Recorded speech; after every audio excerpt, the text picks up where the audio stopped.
Media massa dan media sosial itu tetap berbeda, memiliki perannya masing-masing. Namun kita berharap rekan-rekan di luar sana bisa menilai. Saya tidak akan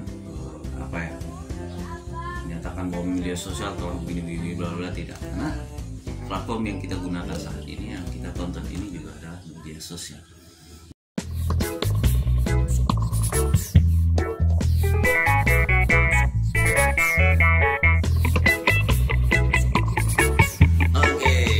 Assalamualaikum warahmatullahi wabarakatuh. Halo rekan-rekan youtuber kampung. Wah, hari ini saya terlalu banyak postingan kali ya. Tidak apa-apa ya.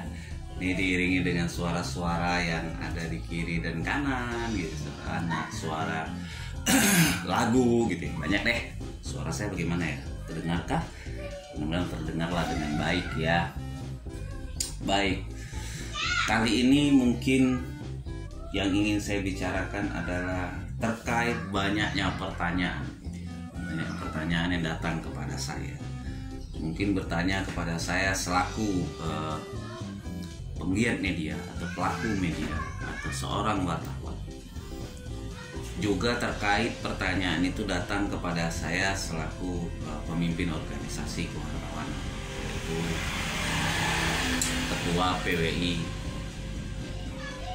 Ketua PWI Pokja Kota Jambi, ya, Persatuan Wartawan Indonesia. Nah,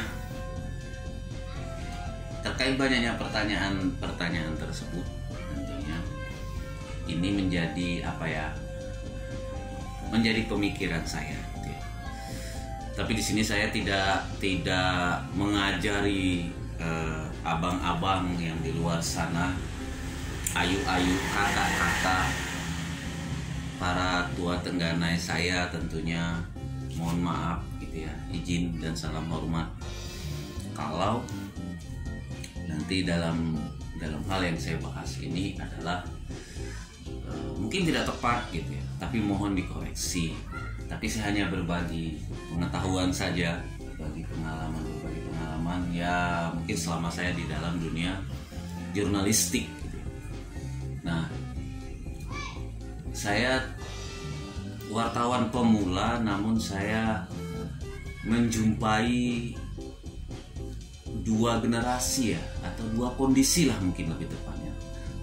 Dari kondisi yang media sosial belum seperti saat ini, hingga sampai saat ini media sosial yang sudah luar biasa. Transformasi teknologi informasi dan komunikasi itu sangat semakin maju gitu ya. Maju sekali maju, dan mereka terus maju gitu ya, terus berkembang gitu. Tidak ada kemunduran dalam teknologi gitu ya. Nah, lantas apa keterkaitannya? Saya bicara media massa gitu. Media massa. Jadi ada pertanyaan misalkan begini, kami lebih cepat melihat berita atau mengetahui informasi itu dari media sosial dibandingkan media massa. Jadi perlu mungkin diketahui adalah media massa itu untuk menghadirkan suatu pemberitaan atau informasi, ada tahapan-tahapan yang harus dilewati. Sebelumnya saya ada bahas tentang kode etik jurnalistik. Ada kode perilaku wartawan di PWI itu, dan ada kode etik jurnalistiknya wartawan dan jurnalistiknya PWI juga. Organisasi wartawan semuanya itu punya kode etik. Kode etik jurnalistik berpegangnya pada itu. Gitu ya. Bicara kode etik jurnalistik, tentunya banyak harus kami lewati gitu. Suatu informasi, suatu pemberitaan itu disebut karya jurnalistik, bukan tulisan biasa, bukan sekedar curhatan gitu ya. Ketika bicara karya, tentunya hasil karya itu dipertanggungjawabkan, dan ada sumber yang harus kami kumpulkan, ada data yang harus kami kelola dulu, ada penyusunan penyampaian informasi seperti apa, semuanya diolah dulu. Jadi disiapkan bumbu-bumbunya, kemudian diracik bumbu-bumbunya, kemudian diolah dan dimasak dengan tahapan-tahapannya, begitulah mungkin kira-kira. Jadi tidak semudah dan segampang hanya menggerakkan jempol tangan kanan atau jempol tangan kiri di gadget gitu ya, di handphone pintar Anda gitu ya. Jadi perlu dipahami itu gitu, perlu dipahami itu. Namun mungkin perkembangan sekarang adalah banyak sekali pemberitaan itu normalnya di media sosial dibandingkan media massa misalkan. Tapi tentu rekan-rekan sudah tahu gitu ya, apa itu media massa, apa itu media sosial. Saya kira rekan-rekan juga sudah tahu gitu. Jadi kita ketika di masa teknologi yang sebegitu canggih saat ini, tentunya kita bisa melihat informasi dengan cepat, dengan mudah gitu.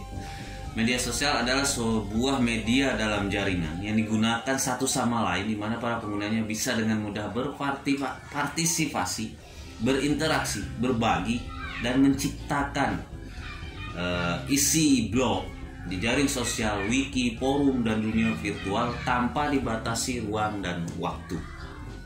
Sementara media massa adalah suatu istilah yang dimulai digunakan pada tahun 1920-an untuk mengistilahkan jenis media yang secara khusus didesain untuk mencapai masyarakat yang sangat luas. Dalam pembicaraan sehari-hari, istilah ini sering disingkat menjadi media. Itu saya kutip dari script.com, fungsi dan peranan pers. Jadi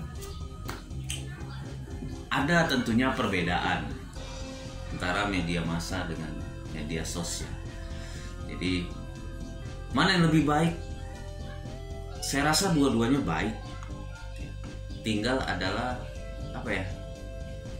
dua-duanya baik. Media sosial mempunyai sisi-sisi positif yang banyak, dan juga dia diciptakan juga untuk sisi positif. Jadi itu ya. Jadi semuanya punya sisi positif gitu. Positif dalam penciptaan awal juga tentunya untuk kepentingan positif kan begitu ya. Tapi mungkin semuanya akan kembali, intinya adalah kepada rekan-rekan, pada masyarakat luas yang tinggal yang menilai gitu. Bisa menyaring dulu informasi yang didapat, tidak hanya di media sosial, mungkin di media massa pun harus tinggal kita yang mencerna, kan kembali kepada kita. Jadi tidak hanya langsung bulat-bulat saja gitu. Sekarang kalau misalnya dikatakan media sosial lebih banyak menimbulkan apa segala macam, ya media massa juga ada bisa menimbulkan itu. Namun media massa yang seperti apa gitu ya. Masyarakat yang harus menilai tentunya. Rekan-rekan silakan menilai dan melihat sendiri. Kalau saya katakan media sosial itu tidak baik, toh platform yang saya gunakan saat ini juga media sosial. YouTube adalah media sosial, kan begitu. Artinya di sini saya juga menyampaikan informasi, menyampaikan banyak hal gitu ya. Ada sisi positifnya. Nah, sisi positif ini terdapat di banyak hal. Jadi tidak semata-mata semuanya. Jadi kembali kepada diri kita yang selaku penggunanya seperti apa. Mau dibawa kemana nih? Kan begitu. Tinggal seperti itu. Tapi mungkin rekan-rekan juga perlu tahu, para penggiat media sosial, misalkan di platform-platform tertentu itu rasanya sangat luar biasa dan aktif sekali. Akun-akun besar menyampaikan berita-berita. Ya menurut saya itu berita kalau dalam sisi karya jurnalistik tidak memenuhi unsur, bahkan mungkin ya.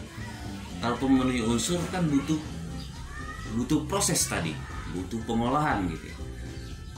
Kan begitu. Jadi ada undang-undang ITE namanya, yaitu undang-undang yang berkaitan dengan tentang informasi dan transaksi elektronik. Saya bacakan sekilas sedikitnya saja ya. Rekan-rekan silakan cari gitu ya. Ini perlu diketahui gitu, para penggiat media sosial. Jangan dianggap sebelah mata ya. Undang-undang ITE nomor 11 tahun 2008 pasal 27. Isinya, di antara isinya ya, dalam arti singkatnya saja, setiap orang dengan sengaja dan tanpa hak mendistribusikan dan atau mentransmisikan dan atau membuat dapat diaksesnya informasi elektronik dan atau dokumen elektronik yang memiliki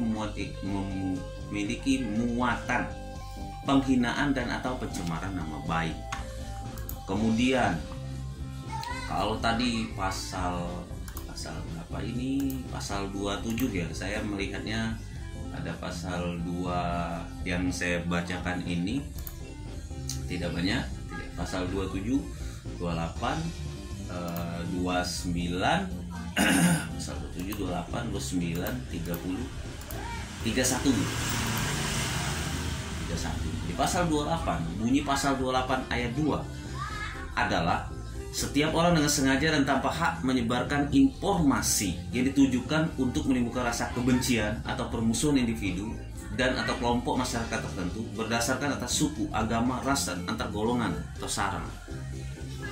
Pasal 29, setiap orang dengan sengaja dan tanpa hak mengirimkan informasi elektronik dan atau dokumen elektronik yang berisi ancaman, kekerasan, atau menakut-nakuti yang ditujukan secara pribadi.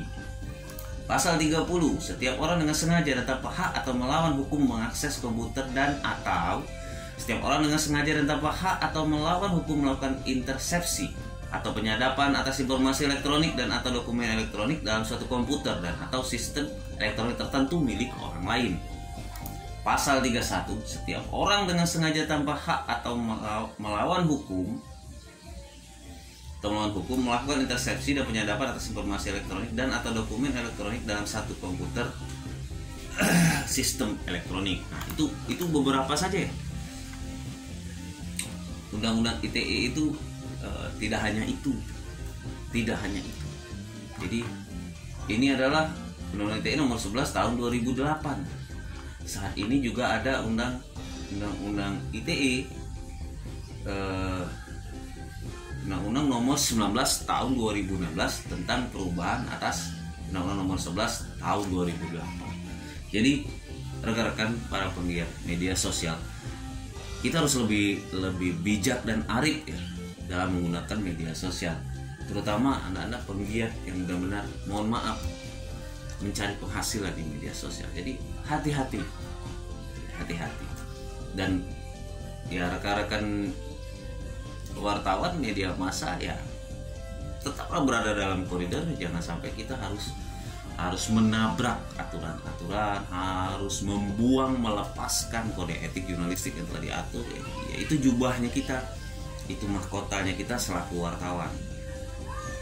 Saya sok mengingatkan ya tidak apa-apa lah ya, mudah-mudahan ini penting, mudah-mudahan ini bermanfaat gitu ya, jadi pengetahuan bahwasanya media massa tuh punya perannya sendiri dan media sosial itu punya